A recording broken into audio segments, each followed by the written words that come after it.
In Gaza, more than 10 Palestinians were killed after Israeli bombardment on refugee centers in the central region of the Strip.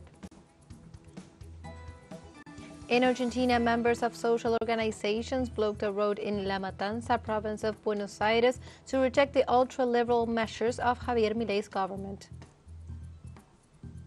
And the leader of the Democratic People's Republic of Korea, Jong Un, ordered his military forces to prepare for war in the face of growing tensions in the region generated by the United States and its allies. Hello, welcome to From the South.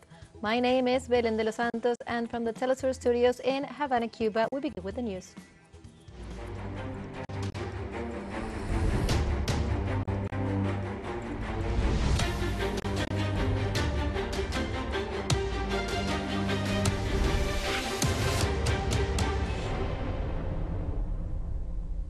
In Palestine on Thursday, more than 10 Palestinians were killed after Israeli bombardment on refugee centers in the Gaza Strip.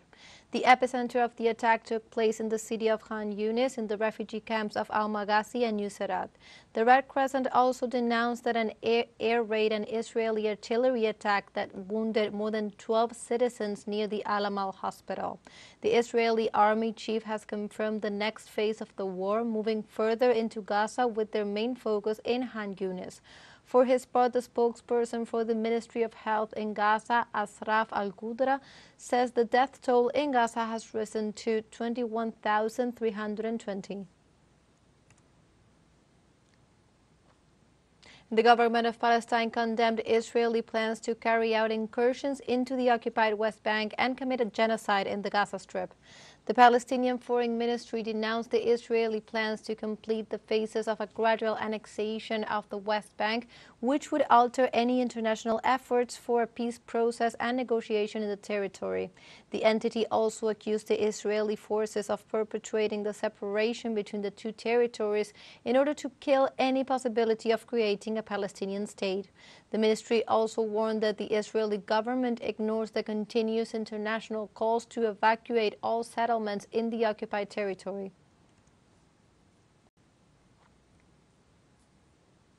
Also, several civilians, mostly children and women, were killed and others were injured on Wednesday in an Israeli shelling that targeted the Nuseirat refugee camp in the Central Gaza Strip.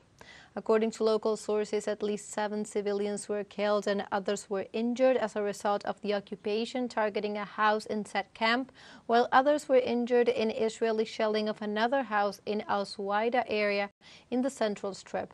The occupation jets also launched several raids on the city center of Khan Yunis and on farmland north of the city of Rafah, south of the Strip. Over 21,000 civilians have been killed and some 54,000 have been wounded, and thousands are reported missing since the start of the Israeli aggression on October 7th. Turkish President Recep Tayyip Erdogan on Wednesday compared Israel's attacks on Gaza to the Nazis' treatment of the Jewish people and said that Netanyahu is no different from Hitler. In a speech at an award ceremony on Wednesday, Erdogan also suggested the United States was complicit in the death of 20,000 people in Gaza for supporting Israel. Turkey is a member of the North Atlantic Treaty Organization. However, it is a supporter of the two-state solution to the Israeli-Palestinian conflict and criticized in the strongest terms Tel Aviv's air and ground attack on Gaza. Netanyahu reacted by disqualifying Erdogan's words, whom he did not consider to be the right person to question Israel. For 80 days, we've watched all of humanity's values be killed before our very eyes. We've watched Israeli Nazi camps in the stadiums, right? What is this? How are you different from Hitler? They will make us along for Hitler. Is there anything different in Netanyahu's actions compared to Hitler's? No. As of now, Hitler wasn't that rich. He's richer than Hitler and gets support from the West.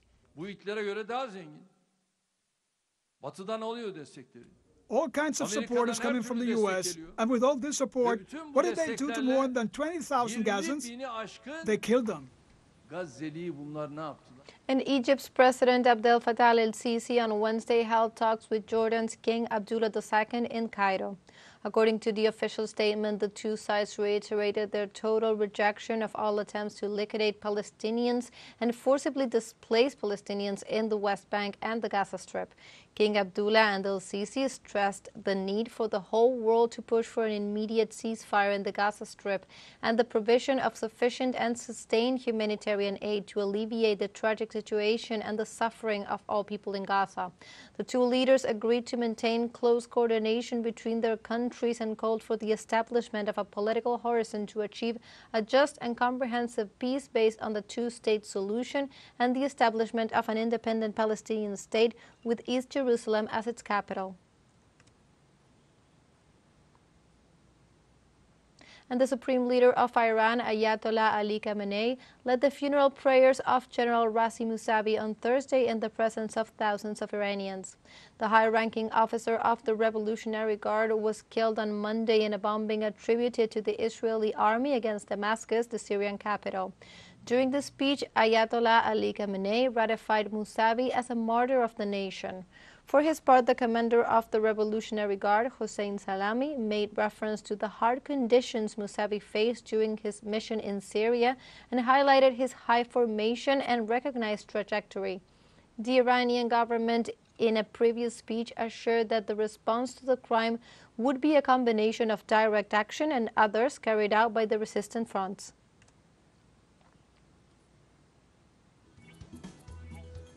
Let's take a short break, but remember you can join us on TikTok at TeleSUR English, where you will find news in different formats, news updates, and more. Other stories coming up, stay with us.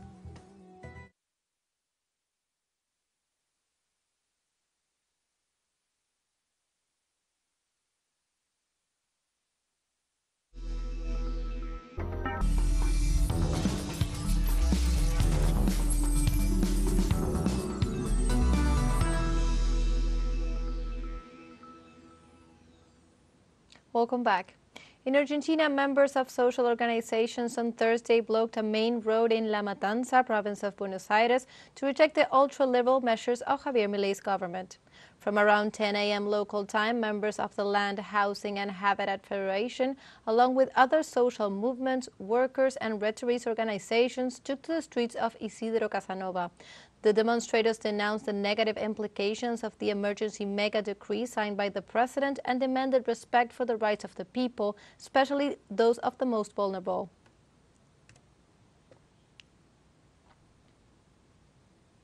And after sending a massive bill to Argentina's Chamber of Deputies, President Javier Milei held a meeting with his cabinet to design the mechanism to declare a public emergency until December 31st, 2025. Local media highlighted that Milei led the meeting after suspending it in the midst of the protests carried out by several social and union organizations against his measures. At the meeting, Milei and his ministers analyzed the details of the mega bill submitted to the Congress under the title Basis and Starting Points for the Freedom of Argentines, which imposes a profound change to the economy. The bill of 664 articles and 351 pages included modifications in the economy, society, education, labor, electoral matters, and also promotes the privatization of public enterprises.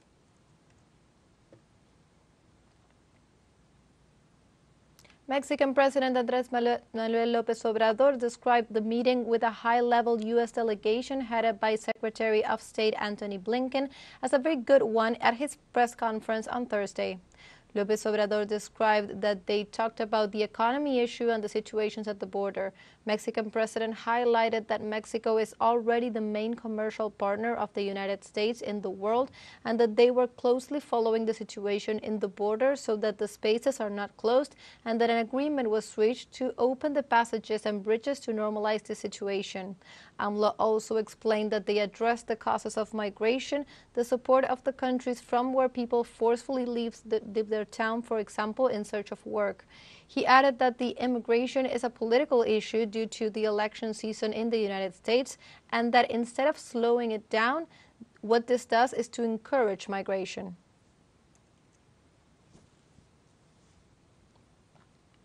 And the Prime Minister of Haiti, Ariel Henry, attended a hearing investigating the assassination of President Jovenel Moïse in mid-2021. Without giving specific details about the Prime Minister's statement, the Ministry of Communication confirmed his appearance. In the communiqué, they emphasized that the Prime Minister trusts the justice system, and that is why he wanted to contribute with the truth in this quote-unquote painful affair. They emphasized that the appearance of Ariel Henry is proof that in the country everyone is equal before justice. Last week, the Council of Ministers approved that both the head of government and other high officials attend the request of the justice system as part of the investigation.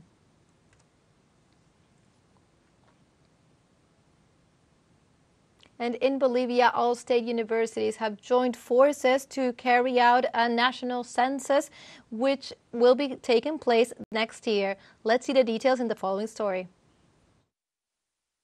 The state major University of San Andrés de la Paz, the largest in the country, added its support to the national population and housing census to be conducted next year and committed to actively participate in the current phase of volunteer recruitment, which will apply the survey. The major University of San Andrés and other universities were committed to a policy, in this case the NIS, to carry out the census that would allow us to define public state policies based on transparent, precise information that would be gathered through the census.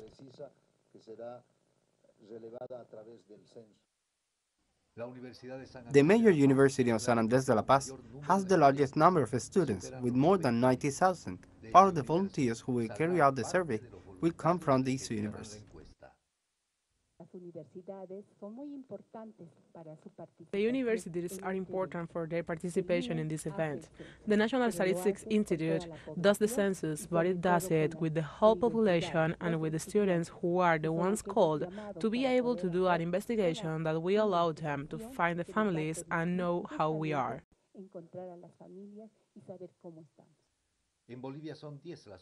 There are 10 state universities in Bolivia, and all of them have committed their support in recruiting volunteers to carry out the survey on the day of the census.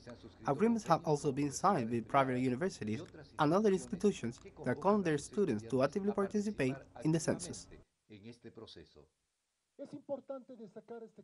It is important to highlight this agreement because we are already close to 300,000 volunteer census takers registered nationwide, representing more than 42% of the established goal. We are sure that with this participation of the Higher University of San Andrés, we will reach the goal we have set for peace and for the country and guarantee the quality of this census process. The Statistics Institute have proposed to recruit 700,000 volunteers. Students and teachers in urban and rural areas. That figure is 30% more than the minimum required to conduct the survey on March 23 this year. But it was decided to meet it to avoid setbacks at the time of the census, which will take place 11 years after the previous national population and housing census. Freddy Morales, TeleSUR, Bolivia. We have a second short break coming up, but remember, you can join us on the WhatsApp community for our English-speaking audience. You can scan the QR code on screen to join directly and also share the link to reach more people. Constant news coverage of Latin America and the Caribbean, as well as the rest of the world. Stay connected and informed with TeleSUR. Final short break, don't go away.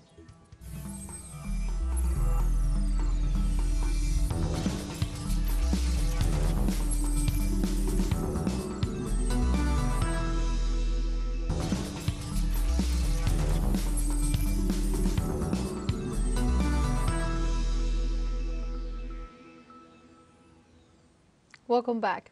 The leader of Democratic People's Republic of Korea, Jong Un, ordered his military forces to prepare for war in the face of growing tensions in the region generated by the United States and its allies, which he called vassal forces.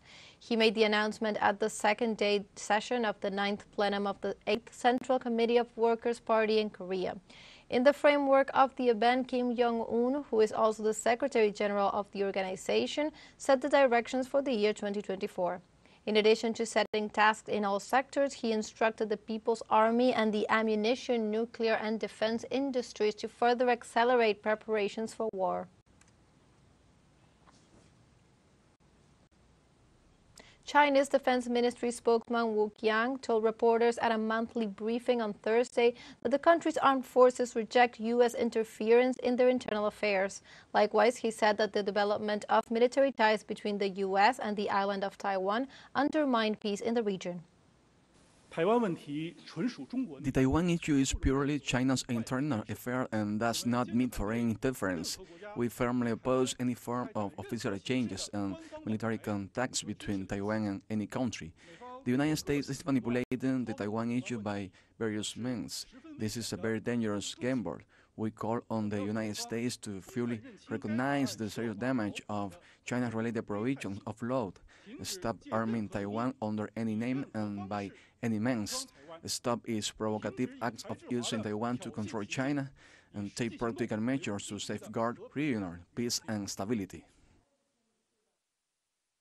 The development of military ties between the United States and the Taiwan region of China is a serious violation of the One China principle, and the provision of the three joint communiques seriously undermines China's sovereignty and security, gravely endangers peace and stability in the Taiwan Strait, and sends a gravely incorrect message to Taiwan's separatist pro-independence forces.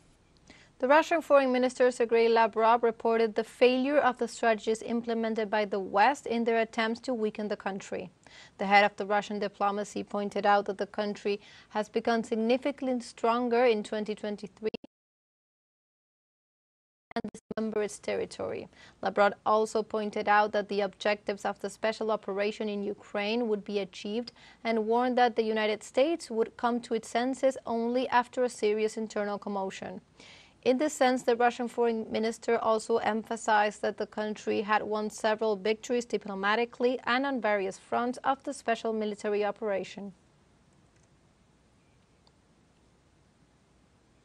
The government of Benin lifted the suspension of the transit of goods imported into Niger through the port of Cotonou after 5 months of sanctions. The Director General of the Port of Cotonou stated that the measure had been taken in view of the substantial improvement in the operational conditions for the handling of goods at the port, in particular the reduction of the rate of congestion. The move comes almost a week after Benin's President, Patrice Talon, called for a rapid restoration of relations between his country and the neighboring Niger. Both countries are also concerned about a giant oil pipeline that would allow Niger, one of the world's poorest countries, to sell its crude oil on the international market for the first time through the Beninese port of Same. Burkina Faso's Minister of Foreign Affairs received on Thursday Russia's ambassador to Ivory Coast, Alexis Salkitov, after the government of Moscow announced the reopening of Russian embassy in the country after it closed 31 years ago. The Burkina Foreign Ministry confirmed in a statement that Russia formally reopened its embassy in Ouagadougou. In this regard, Russia's ambassador to Ivory Coast, Alexei Salkitov, said he would head the mission in Burkina Faso until a new ambassador was named, and described Burkina Faso as an old partner with whom Russia have solid and friendly ties. Moscow and Burkina Faso already agreed on greater military cooperation, and in October they signed a deal for the construction of a nuclear power plant to increase the energy supply to the Sahel country, where less than a quarter of the population has access to electricity. The United Nations organization said on Thursday that more than 26 million people in Nigeria are in the risk of famine in 2024. The multilateral organization said that shortages, conflicts, insecurity, rising inflation, and the impact of the ecological crisis threaten the Nigerian population. The organization's global food program detailed that it will provide assistance to people in vulnerable condition, up to 1.1 million citizens served. In this case, the UN organization confirmed it urgently needs $271 million in funding to sustain its operations for the next 6 months. And like this, we have come to the end of this news brief. You can find these and many other stories at our website at telesurenglish.net. And also join us on social media. We are on Facebook, X, Instagram, Telegram, and TikTok. For TeleSUR English, my name is Belén de los Santos. Thank you for watching.